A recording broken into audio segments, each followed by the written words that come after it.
Okay, I'm Cherry Kubota at the Ohio State University.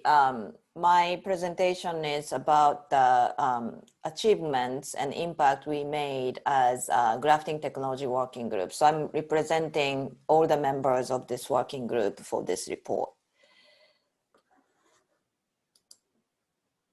So out of two projects we had slightly different working objectives. Number one project, which was 2011 to 2016, we focused on more introduction of vegetable grafting technique or technologies to US. The second project, which was also funded from USDA, 2016 to the current one, is focusing more on optimizing propagation methods specific to crop and then also national or regional needs. We also expanded the project team from 5 states to 7 states. So now more people are working on grafting technologies. So this is the current team members.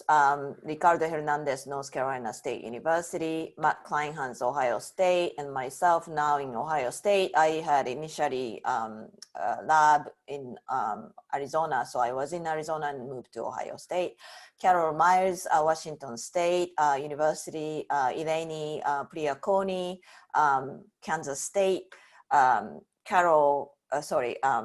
Carrie River, Kansas State, and then the Shinzao University of Florida. So we have a unique, diverse clientele, including large-scale nurseries, and then also small-scale nurseries or growers even who wanted to graft by themselves. And then we also consider gardeners or master gardeners as our important clientele. One of the largest impacts we made is probably steady increase of grafting nursery or grafting capacity in the nursery setting. So prior to 2000, there's no record involved, but we think that a grafting capacity in North America was very, very small. The recent one we conducted as a sort of informal survey in 2012 suggested that as a whole North America, we had about 50 million grafted plants produced annually. And then the major contributors are Canada and Mexico. And then US growers, particularly greenhouse growers during that year, using grafted plants in tomato production in greenhouse, yet US didn't have any capacity of sizable grafting from nurseries. So basically they are purchasing grafted plants from Canada. Most recent one survey Ohio State conducted suggests that about 60 million plants are now produced as grafted plants in North America, and US is now a significant contributor of the grafting capacity in North America. And then if you look at the distribution of crops, tomato is still the largest portion. So the more than 60% of the 58 million plants grafted likely 2019 is tomato. And then watermelon, however, is increasing significantly. And that's the crop, one of the crops we are focusing in this group also. So those dots or stars showing the relative locations of sizable grafting nurseries, number is still small, and then the countries are huge. So that means grafted plants need to travel long distance. If you look at the number of plants produced in Canada, about 40% of those plants are moving to US to support US growers and producers. And then more than half of that is tomato, and then the rest is watermelon. So it's very unique global supply chain exists in grafting market in North America. So the grafting technology working group has 4 major areas we worked over the past 9 years over those 2 projects funded by USDA.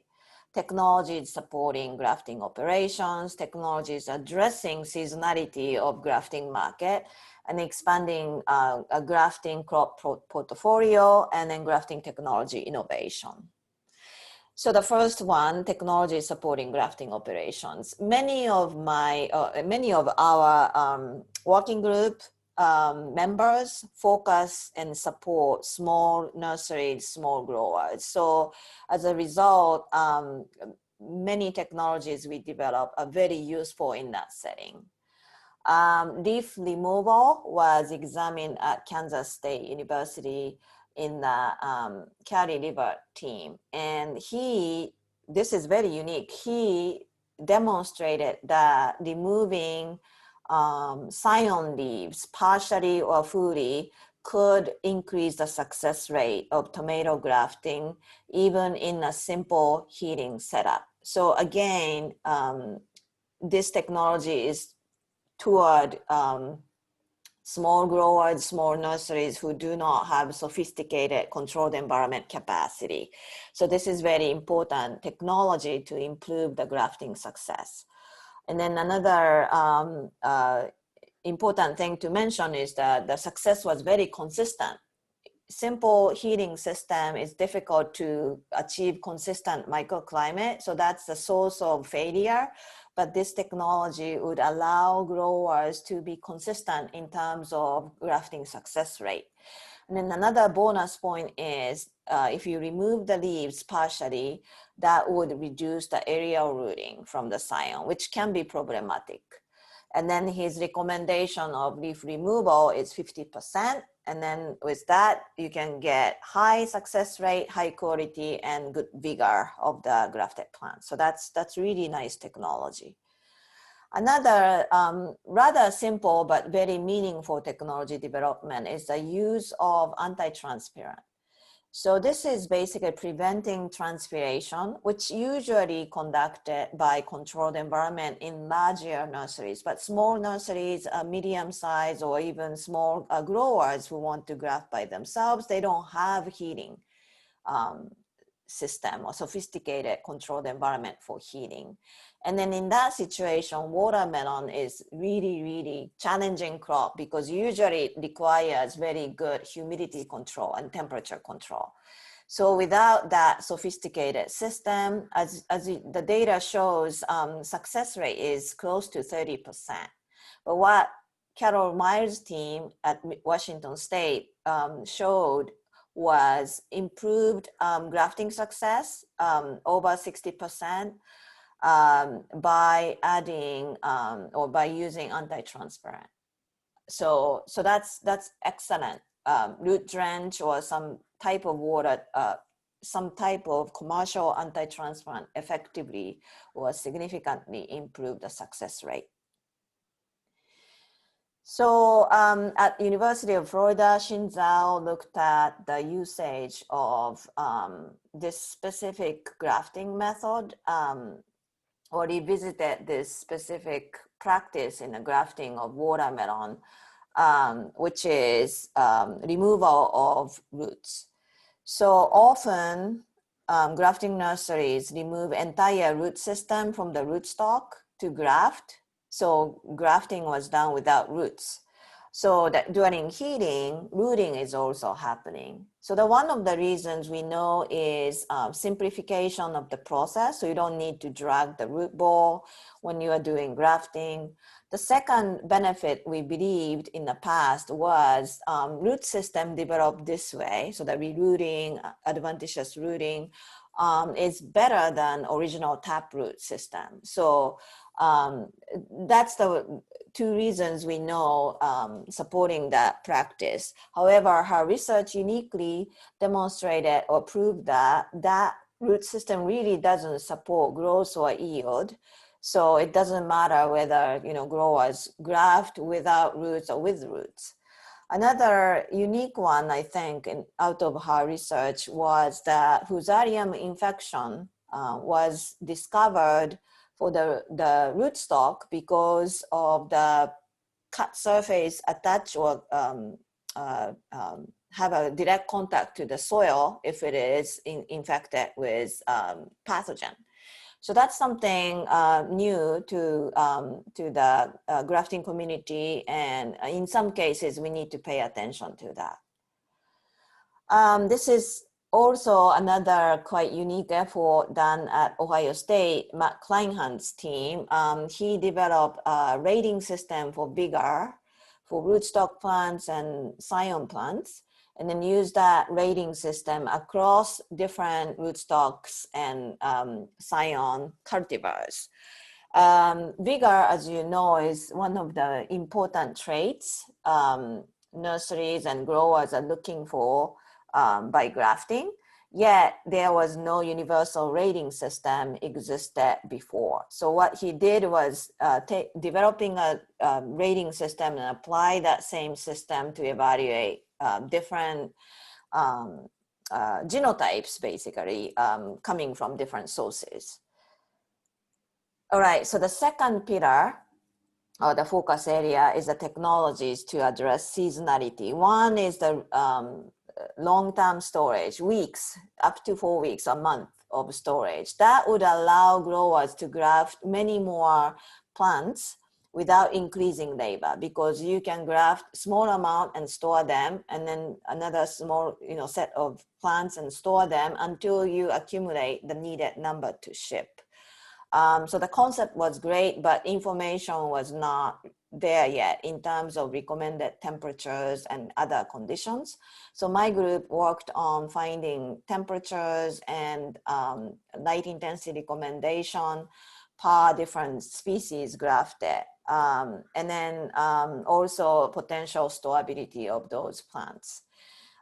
We also found that rootstock positively influence the storability of the plants. So selecting low temperature tolerant rootstock like squash for low temperature sensitive scion like watermelon can improve watermelon's storability. So those are the all unique finding came out from this study.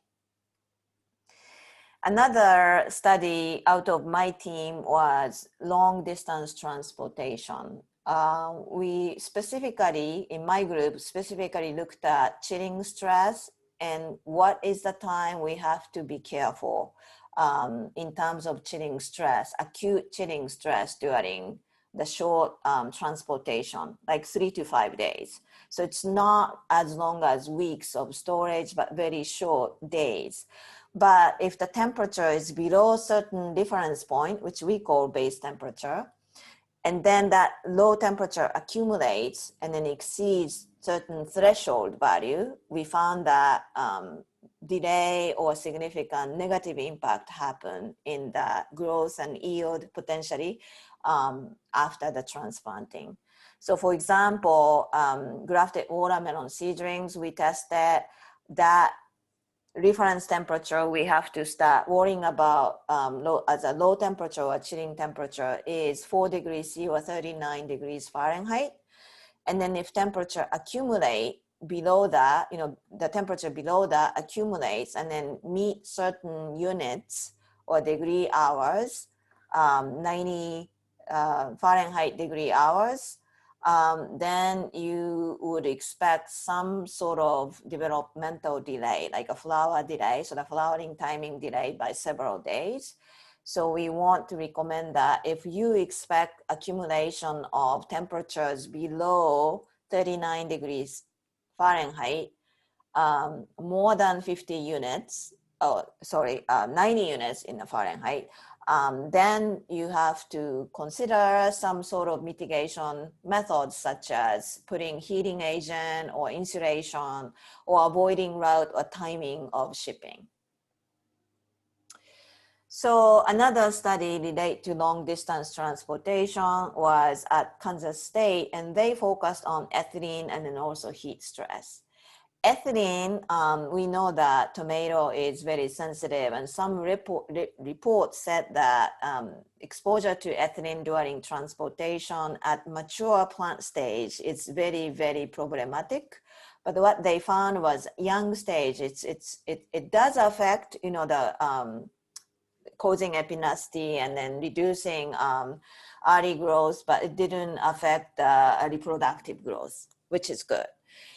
However, heat stress is more problematic. It elongates plants quite a bit and then seems to reduce photosynthetic capacity, therefore likely the growth also. So more study is being conducted in Kansas State. Expanding grafting crop portfolio, many researchers now working beyond tomato and watermelon. And then some of the interesting things include the incompatibility issue. And then I think we need to take a careful look what's going on in this incompatibility, whether it is coming from methodology or biological incompatibility. Number 4 is grafting technology innovations. This one is quite unique, Washington State University. So as you know, watermelon grafting is slow. And then also watermelon grafting or melon grafting, cucumber grafting, you have an issue of sprouting rootstock shoots in a field. If the field size is small, it doesn't matter. But if the large scale production, that's a huge issue. Watermelon cannot be grafted like tomato using tube grafting because cotyledonary leaf is a very important carbohydrate source. So the unique approach what Carol Myers group did was applying carbohydrate exogenously. That means using sucrose containing solution. So they're feeding plants with that solution containing sucrose. 2%, so 20 grams per liter concentration, they demonstrated that grafting success can be improved significantly by combining that sucrose application with anti-transparent. Standard technique, probably only 30% or so success rate, or in this case, 25% success rate. Improve more than 90% success rate. This is the most significant in terms of improving watermelon grafting method when sophisticated heating controlled environment doesn't exist. So meaning without having that expensive facility, growers can achieve this high rate of success. And then likely improving speed, likely suitable for further automation.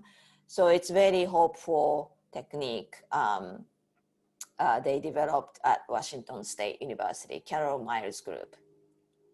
All right, so North Carolina State University has been working on indoor transplant production technologies.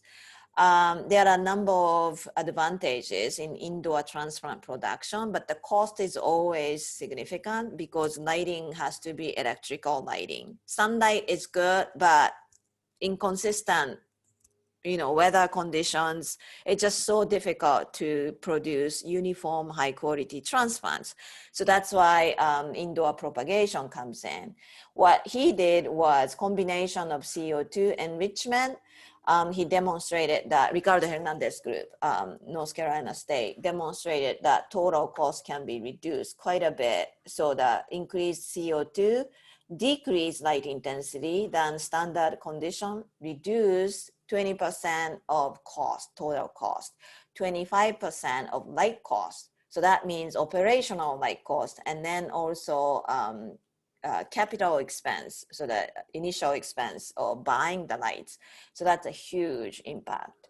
And then also they tested a higher CO2 is without reducing light, that can reduce the duration of production. And then as a result, the cost is also reduced quite a bit. So it's quite unique study they did. Another study they introduced recently was the usage of far-red light spectra, which is 700 to 800 nanometers, which is relatively dark color red. They can use it for improving morphology of the scion and rootstock plants, and then also uniformity of scion and rootstock plants. And as you can see, this is the end of day infrared application. So it's very small amount at the end of the day, just significantly improve the length of scion and rootstock. Length is important trait as a materials to use in a grafting process. After that, you don't want to have a stretch, but before grafting, you usually want to have good length. Another unique study which was done in my group was preventing intumescence. This is also for the indoor production. When plants are grown in an electric lighting environment, intumescence sometimes happen for tomato, rootstock, and scion. And then it's a cultivar or rootstock specific response. Some of them are very, very sensitive, like Maxifor, Buford. Those rootstocks cannot grow under electric lighting because electric lighting doesn't have UVB, which is very important. And one of the research we did was finding what is the minimum requirement of UVB and can we apply during the nighttime. And then we show that nighttime UVB supplementation so that we don't need to worry about workers, exposure to UVB was very effective and we could identify the minimum amount. Another study we did was instead of using UVB, we could mitigate the intumescence, or sometimes called edema, by increasing blue percentage significantly, so the more than 50%, combined with teeny tiny amount of phthalate at the end to switch the photoreceptor called phytochrome to certain form, but end of day phthalate treatment, combination of those effectively mitigate the intumescence and improve the health of the plants. So that's also unique, innovative technology. The last one I want to show here is introducing modern computational approach called artificial intelligence for designing workflow or planning the work distribution among laborers or laborers with different skill sets, or even facility design of conducting grafting operation to maximize the propagation or production capacity, efficiency, and therefore reduce the costs. This is a collaboration between Yanjun Son at University of Arizona, Cherry Kubota, and restaurants that also at University of Arizona. And I think they are going to include this in a working group report in economics team. So with that, I would like to thank one more time to those members, Ricardo Hernandez, Matt Kleinhans, Carol Myers, Eleni Pliaconi, Carrie Rivard, Shinzao, and their lab members and collaborators to achieve this outstanding information, discovery, and technologies. So thank you so much.